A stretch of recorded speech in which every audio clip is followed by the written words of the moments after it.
All right, so I got that selfie stick action going on today. Last time I used this, I was doing my video walking tour Sunday, and I got honked at, right? So, man, it's kind of funny actually thinking about walking with this thing because it's so noticeable. I try to fly under the radar a little bit, right? But it doesn't always work with this or those types of videos. But as far as fall lawn care plans, that's what we're talking about today. So it's getting towards the end of summer, and it's been a hot one in mid Michigan here. So I want to show you my plan and kind of how the lawn's looking so far, where we're at, and then what I plan on doing the next really month or so, right? Month or two, if that. So it's been really hot, and we finally got some temps down up in the upper to mid 70s. So it's been really comfortable, really nice, which is a little bit different than what it's been.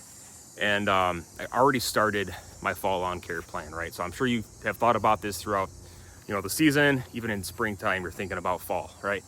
But so what I had done already, I went ahead and sharpened my blades again for the third time this season, right before I start cutting low, which is what I did. I've been cutting at 3.5 inches on my cool season lawn. So I've got a blend of fine fescues, turf type tall fescue, not much bluegrass. I have some rye, so mainly rye, fine fescues, turf type tall fescue. That's pretty much kind of what I'm working with.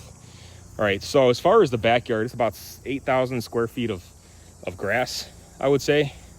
Little under an acre on the whole property.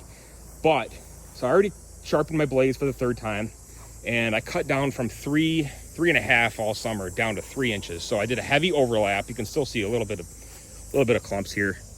It's not too bad, but I cut down.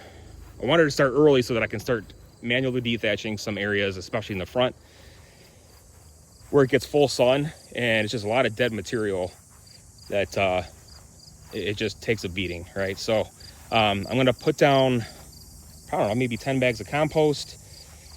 First, I'm gonna aerate or dethatch and then aerate. I got a manual aerator coming, so I'm gonna aerate about 1,500 square feet in the front. I'm not really doing much with the side, but more in the front specifically. And then on the other side of the driveway, I have a little bit of bent grass over there. So I gotta remove some of that. I did that project last year as well. A little bit of bent grass back here in certain spots, not too much. Some clover to tend to and a little bit of ivy. But what I'm gonna do is take my dethatching rake and rake up a lot of that and do that manually. So that's why I wanted to start cutting short early. But I was at 3.5 inches. I cut on Wednesday at 3.5, and then I cut today, 2 days later at 3. So yeah, 3.5 to 3. So this section here needs some work.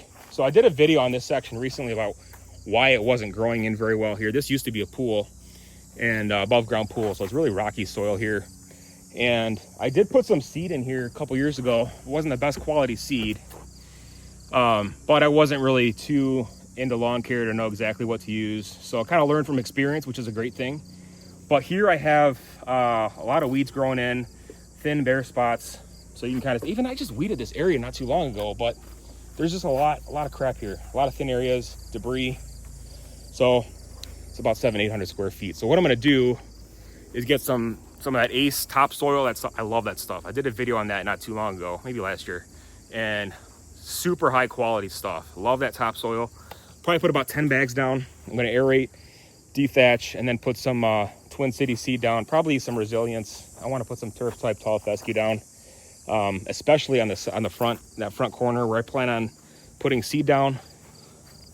That sun's out, but kind of closer to that telephone pole. However, there's a lot of drought in that section. It gets full sun, so I want to put something a little more drought resistant there. And it needs to be overseeded anyways. There's some thinner areas in the front, but that's kind of it. And then I'll put a starter fertilizer down. I'm not going to go crazy. I thought about maybe some humic acid as well, just to stimulate some of that microbial activity, but I don't know. We'll see. I'll probably change this up in the next couple weeks, but it just kind of depends on the weather too. So we'll see where we're at. Let me know where you're from in the comments below and what some of your projects are for the fall. We'll see you next time. Thanks for watching.